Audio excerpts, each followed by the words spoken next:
ఇదేందా ఇదే నీళ్ళేందా స్వామి, అసలు రోడ్డు కూడా కనపడట్లేదా? ఏమైందిరా?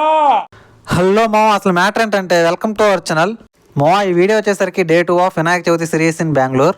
మామ ఈరోజు చిక్పేటకి వెళ్తున్నాం మామ. అక్కడైతే ఏదో కొంచెం బొమ్మలు బాగున్నాయని చెప్పి మా ఫ్రెండ్స్ అన్నారు. ఇంకా అందుకని చెప్పి మనం అయితే స్టార్ట్ అయిపోయి ఇంకా మార్నింగ్ అయితే 11కి ఇంకా వెళ్తా రాములవారి గుడిలో అయితే ఇంకా మనం ఆశీస్సులు తీసుకుని రాములవారి వెళ్తా ఉన్నాం.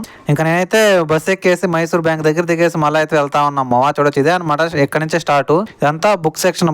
చూడొచ్చు బొమ్మ అయితే ఎలా ఉన్నారు. నెక్స్ట్ లెవెల్ అబ్బా, మీ అందరూ బాగుండాలి నేను బాగుండాలని చెప్పి కోరుకొని ఇంకా మళ్ళీ అయితే ఇంకా చిక్పేటకి వచ్చేసాను. అంతా ఎలానో వచ్చాను కాబట్టి మొత్తం ఒకసారి తిరిగేసాం మామ. టైం అయితే 12 అయింది. ఇప్పుడే ఓపెన్ చేస్తున్నారు అబ్బా, అసలు అయితే ఏం లేవు. ఇంకా తర్వాత అట్టాడు తిరిగేసి ఇంకా మళ్ళీ 2:30 కల్లా మళ్ళీ నేను రిటర్న్ అయిపోయాము మామ 3 అలాగా. ఇంకా తర్వాత వస్తుంటే ఫుల్ వాన్ మామ. బస్సు ఎక్కినప్పటి నుంచి అసలు చూడొచ్చు నీళ్ళు రోడ్డు, బస్ దిగాక రోడ్డు కూడా కనపడట్లేదు అనమాట. సిల్క్ బోర్డ్ దగ్గర అయితే ఈ నీళ్ళలో ఎక్కడ ఏముంటాయని చెప్పి కూడా అర్థం కావట్లేదు అనమాట. ఇంకెలాగోలా నేనైతే గొడుగుండింది కాబట్టి పీజీకి వెళ్ళిపోయాము వాన్ అయినా కానీ. సో ఇది మామ నేటి సమాచారం. అయితే రేపటి సమాచారం తెలుసుకోవాలని ఖచ్చితంగా సబ్స్క్రైబ్ అని ఫాలో చేసి నేటి సమాచారం ఎలా ఉందో కింద కామెంట్ సెక్షన్ లో కామెంట్ చేయండి. సరే మరి అయితే వెళ్ళొస్తా, బాయ్.